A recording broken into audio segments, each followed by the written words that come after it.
तो friends finally आज that means 8 अगस्त को आरआरबी एनटीपीसी अंडर ग्रेजुएट का एग्जाम खत्म हो गया है। तो यहाँ पे हम देखेंगे कि फर्स्ट शिफ्ट में पूछे गए सभी प्रश्न को, यहाँ पे जितना भी प्रश्न है आपके एग्जाम में पूछा गया प्रश्न है, कोई भी प्रश्न इधर उधर से नहीं लिया गया है। तो चलिए बिना देर किए आज का वीडियो स्टार्ट करते हैं।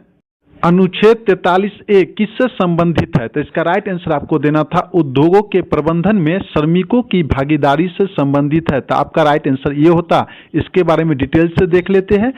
अनुच्छेद 43A को 42वें संविधान संशोधन 1976 द्वारा जोड़ा गया था। इसका उद्देश्य यह है कि राज्य उपयुक्त कानून बनाकर या अन्य माध्यमों से यह सुनिश्चित करके श्रमिकों को उद्योगों के प्रबंधन में भाग लेने का अधिकार मिले। समझे फ्रेंड्स? तो इसका राइट आंसर आपको देना था उद्योगों के प्रबंधन में श्रमिकों की भागीदारी से संबंधित। समझे फ्रेंड्स? आपका राइट आंसर होता। तो चलिए अगला प्रश्न देखते हैं।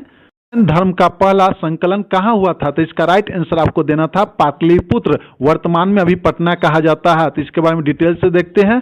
प्रथम जैन महासभा का आयोजन 300 ईसा पूर्व में पाटलिपुत्र, वर्तमान में पटना कहते हैं, में हुई थी। काफी इंपोर्टेंट प्रश्न है। तो चलिए अगला प्रश्न देखते हैं। श्रीलंका और भारत के बीच कौन सी जल संधि है? तो इसका राइट आंसर आपको देना था पाक जल संधि। डिटेल से देखते हैं। पाक जल संधि भारत के तमिलनाडु राज्य और श्रीलंका के उत्तरी भाग के बीच स्थित है, जो बंगाल की खाड़ी को मन्नार की खाड़ी से जोड़ती है। तो इसलिए इसका राइट आंसर आपको देना था पाक जल संधि। अगला प्रश्न देखते हैं। हाल ही में मेघालय का कौन सा जिला या शहर सबसे प्रदूषित रहा है? काफी इंपोर्टेंट प्रश्न है और ये प्रश्न करेंट अफेयर का प्रश्न है। तो इसका राइट आंसर आपको देना था बर्नीहाट।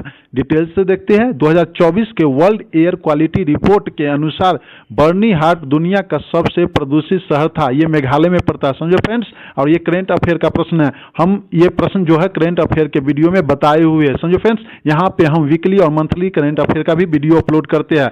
सबका प्लेलिस्ट अलग अलग बना हुआ है। आप लोगों से निवेदन है कि एक बार देखिए, आपको एग्जाम में काफी फायदा मिलेगा। तो चलिए बिना देर किए अगला प्रश्न देखते हैं।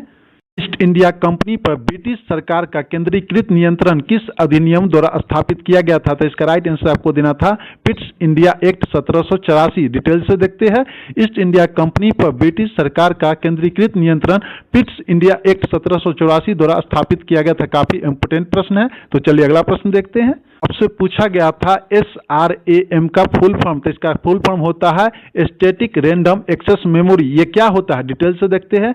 SRAM एक प्रकार की सेमीकंडक्टर मेमोरी है जो डेटा को स्थिर रूप से तब तक रखती है जब तक बिजली सप्लाई चालू रहती है। तो इसलिए इसका राइट आंसर आपको देना था स्टैटिक रैंडम एक्सेस मेमोरी। आपको हम नेक्स्ट एग्जाम के लिए एक क्वेश्चन बता रहे हैं, ध्यान से सुन लीजिए, कहीं पूछ दे SDRM का फुल फॉर्म क्या होता है? तो इसका राइट आंसर आपको देना है synchronous dynamic random access memory. काफी इंपोर्टेंट प्रश्न है नेक्स्ट एग्जाम के लिए। तो चलिए अगला प्रश्न देखते हैं। भारत के किस राज्य में सबसे पहले लोकपाल लागू हुआ था? तो इसका राइट आंसर आपको देना था महाराष्ट्र राज्य। भारत में सबसे पहले महाराष्ट्र राज्य में 1971 में लोकयुक्त की स्थापना हुई थी। फ्रेंड्स, वीडियो पसंद आ रहा है तो प्लीज एक लाइक कर दीजिए और जो लोग चैनल पे नए हैं चैनल को सब्सक्राइब कर लीजिए, बेल आइकन की घंटी ऑन कर लीजिए ताकि वीडियो का नोटिफिकेशन सबसे पहले आप तक पहुंच सके। फ्रेंड्स, यहाँ पे हम जितना भी प्रश्न आप लोगों को बताएंगे सभी ओरिजिनल प्रश्न है, सभी आपके एग्जाम में पूछा गया प्रश्न है। कोई भी प्रश्न इधर उधर से नहीं लिया गया दूसरों की अपेक्षा। तो इसलिए सभी प्रश्न को ध्यानपूर्वक पढ़ लीजिएगा। तो चलिए बिना देर किए अगला प्रश्न देखते हैं। नगर निगमों में वर्गों के समूह किस अनुच्छेद में वर्णित है? तो इसका राइट आंसर आपको देना था अनुच्छेद 243S। डिटेल से देखते हैं। अनुच्छेद 243P से 243ZG विशेष रूप से अनुच्छेद 243S नगर निगम की संरचना से संबंधित है। तो इसका राइट आंसर आपको देना था अनुच्छेद 243S। आपके ऑप्शन में यह था। तो चलिए अगला प्रश्न देखते हैं। रुद्रोष्म प्रभाव किसने दिया था? तो इसका राइट आंसर आपको देना था इसे जेम्स प्रेस्कॉल जूल या विलियम थॉमस, जिसे हम लॉर्ड केल्विन ने 19वीं शताब्दी में प्रतिपादित किया था। देखिए आपके ऑप्शन में क्या दिया था, जेम्स प्रेस्कॉट जूल या विलियम थॉमसन, यानी इसे लॉर्ड केल्विन भी कहते हैं। समझो फ्रेंड्स? देखिए जो आपके ऑप्शन में होगा वो आपका राइट आंसर होता है। समझो फ्रेंड्स? तो चलिए अगला प्रश्न देखते हैं। भारतीय प्रायद्वीप के दक्षिण में कौन सा जल निकाय स्थित है? तो इसका राइट आंसर आपको देना था हिंद महासागर। काफी इंपोर्टेंट प्रश्न है नेक्स्ट एग्जाम के लिए। तो चलिए अगला प्रश्न देखते हैं। प्रश्न आया था करेंट अफेयर से एक्सरसाइज खंजर के बारे में कौन सा कथन सही दिया गया था? देखिए फ्रेंड्स, पूरा ऑप्शन तो नहीं मिला है लेकिन आपको डिटेल से बता देते हैं। देखिए कि आपके ऑप्शन में क्या था। भारत और किर्गिस्तान, दैट मीन्स एक्सरसाइज खंजर किसके किसके बीच हुआ? भारत और किर्गिस्तान। यह एक द्विपक्षीय संयुक्त सैन्य अभ्यास दोनों देशों के बीच रक्षा सहयोग और अंतर संचालन क्षमता को बढ़ाने के उद्देश्य से किया जाता है। कहाँ हुआ था? स्थान क्या है? टोकमोक, जो किर्गिस्तान में पड़ता है। कब से कब तक हुआ था? 10 से 23 मार्च 2025 तक। कैमा संस्करण हुआ था? 12वां। आपके आने वाले एग्जाम के लिए काफी इंपोर्टेंट है। घुमा के भी क्वेश्चन पूछ दे तो आप उसका आसानी से आंसर दे पाएंगे, समझे फ्रेंड्स। इसलिए हम इतना ज्यादा आपको पॉइंट बता देते हैं। तो चलिए अगला प्रश्न देखते हैं। सारनाथ स्तूप का निर्माण किस मौर्य शासक द्वारा कराया गया था? तो इसका राइट आंसर आपको देना था सम्राट अशोक। अगला प्रश्न देखते हैं। चागोस द्वीप विवाद किन देशों के बीच है? तो इसका राइट आंसर आपको देना था मॉरिशस और ब्रिटेन, समझे फ्रेंड्स। तो चलिए अगला प्रश्न देखते हैं। मिस वर्ल्ड 2025 का आयोजन हैदराबाद के तेलंगाना में हुआ था। कहाँ? हैदराबाद के तेलंगाना में। काफी इंपोर्टेंट है। इस प्रतियोगिता में भारत का प्रतिनिधि किसने किया था? तो इसका राइट आंसर आपको देना था नंदिनी गुप्ता। डिटेल से देखते हैं। नंदिनी गुप्ता ने किया था, जो राजस्थान के कोटा शहर की रहने वाली। कहाँ? राजस्थान के कोटा शहर। तो चलिए अगला प्रश्न देखते हैं। सूक्ष्म पोषक तत्व कौन सा है? 4 ऑप्शंस दिया गया था आपको, विटामिन, कार्बोहाइड्रेट, वसा या प्रोटीन। तो राइट आंसर आपको देना था विटामिन। क्यों होता है? डिटेल से देखते हैं।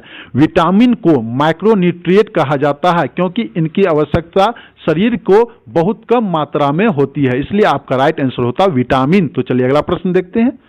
मार्च 2024 तक भारत का सबसे ऊंचा रेलवे पुल कौन सा है? यह भी करंट अफेयर का प्रश्न है। तो इसका राइट आंसर आपको देना था चेनाब रेलवे ब्रिज। डिटेल से देखते हैं। चेनाब रेलवे ब्रिज, यह पुल कश्मीर घाटी में चेनाब नदी पर बना हुआ है। कहाँ? चेनाब नदी पर बना हुआ है। काफी इंपोर्टेंट पॉइंट है। तो चलिए अगला प्रश्न देखते हैं। महात्मा गांधी का पहला सत्याग्रह कौन सा था जिसकी वजह से आगे चलकर पूरे भारत में उसका प्रभाव दिखा गया?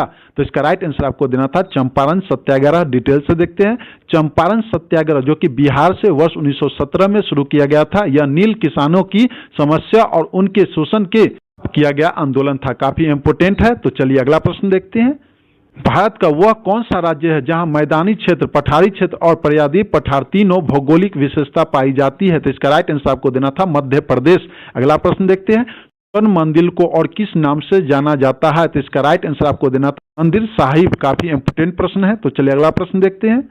सुप्रीम कोर्ट ने किस संस्था को सुल्तानपुर में 125 एकड़ भूमि के आवंटन को रद्द करने के फैसले को सही ठहराया है? तो इसका राइट आंसर आपको देना था कमला नेहरू मेमोरियल ट्रस्ट। काफी इंपोर्टेंट प्रश्न है। तो चलिए अगला प्रश्न देखते हैं।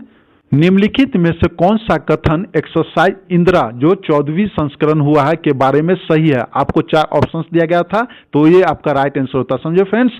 एक्सरसाइज इंदिरा 2025 भारत और रूस के द्विपक्षीय नौसैनिक अभ्यास है, जो मार्च 28 से अप्रैल 2 तक 2025 तक हुआ। काफी इंपोर्टेंट प्रश्न है नेक्स्ट एग्जाम के लिए। तो चलिए अगला प्रश्न देखते हैं। एक प्रश्न पूछा गया है, अनुच्छेद 19 के बारे में इनमें से कौन सा कथन गलत दिया गया? हम पूरा डिटेल से बता देते हैं। देखिए कि आपके कथन में कौन गलत था। ये जितने भी कथन है सब सही है। भारतीय संविधान का अनुच्छेद 19 सभी नागरिक को निम्नलिखित 6 स्वतंत्रता प्रदान करती। कितनी? 6 स्वतंत्रता प्रदान करती है। वाक स्वतंत्रता और अभिव्यक्ति की स्वतंत्रता, बिना किसी प्रतिबंध को अपनी बात खुलकर कहने और व्यक्त करने का अधिकार है। समझे फ्रेंड्स। काफी इंपोर्टेंट पॉइंट है। तो चलिए अगला पॉइंट देखते हैं। शांतिपूर्ण और बिना हथियार के एकत्र होने की स्वतंत्रता, लोगों के शांति के साथ बिना हथियार को एकत्र हो सकते हैं। संगठन या संघ बनाने की स्वतंत्रता, नागरिक अपनी मर्जी से कोई संघ या संगठन या यूनियन बना सकते हैं। काफी इंपोर्टेंट है। भारत के किसी भी भाग में अवैध आवागमन की स्वतंत्रता, देश के अंदर कहीं भी स्वतंत्र रूप से आना जाना। तो देखिए आपके ऑप्शन में कौन सब दिया गया था और देखिए कि कौन नहीं दिया गया था, तो वो आपको गलत होता। ये जितने भी है सब सही है, समझे। और ये 3 को छोड़ के बाकी जो चौथा होगा वो आपका गलत आंसर होता, समझे फ्रेंड्स। तो वही आपको टिक मारना था। तो चलिए अगला प्रश्न देखते हैं। वर्तमान में दीपक कुमार केडिया किस पद पर कार्यरत है? तो इसका राइट आंसर आपको देना था नेशनल सिक्योरिटी गार्ड, एनएसजी आपका राइट आंसर होता। डिटेल से देखते हैं। ये inspector general national security guard के पद पर कार्यरत है, समझे। ये करंट अफेयर का प्रश्न है। तो चलिए अगला प्रश्न देखते हैं। पूजा सिंह किस खेल से संबंधित है? तो इसका राइट आंसर आपको देना था पूजा सिंह ऊंची कूद, हाई जंप की एक भारतीय एथलीट है। तो आपका राइट आंसर होता हाई जंप, ऊंची कूद, समझो फ्रेंड्स। अगला प्रश्न देखते हैं। अर्बन चैलेंज फंड बजट कितना दिया गया था? समझे। तो इसका राइट आंसर आपको देना था 1 लाख करोड़, आपका राइट आंसर होता। तो अगला प्रश्न देखते हैं। Sport world cup chess player कौन बने हैं? तो इसका राइट आंसर आपको देना था प्रज्ञानंदा। काफी इंपोर्टेंट प्रश्न है नेक्स्ट एग्जाम के लिए। अगला प्रश्न देखते हैं। के रुद्रोष्म सिद्धांत में संशोधन किसके द्वारा किया गया था? तो इसका राइट आंसर आपको देना था पियरे प्लास द्वारा। काफी इंपोर्टेंट प्रश्न है। तो फ्रेंड्स, जितना भी प्रश्न मिला मैंने आपको एक एक करके अच्छे से समझा दिया। ये सभी प्रश्न आपके आने वाले एग्जाम के लिए काफी इंपोर्टेंट है। फ्रेंड्स, वीडियो पसंद आया हो तो लाइक कर दे, कमेंट कर दे, और जो लोग चैनल पर नए हैं चैनल को सब्सक्राइब कर लीजिए, बेल आइकन की घंटी ऑन कर लीजिए ताकि वीडियो का नोटिफिकेशन सबसे पहले आप तक पहुंच सके। तो चलिए मिलते हैं नेक्स्ट वीडियो में नए क्वेश्चंस के साथ। जय हिंद, जय भारत।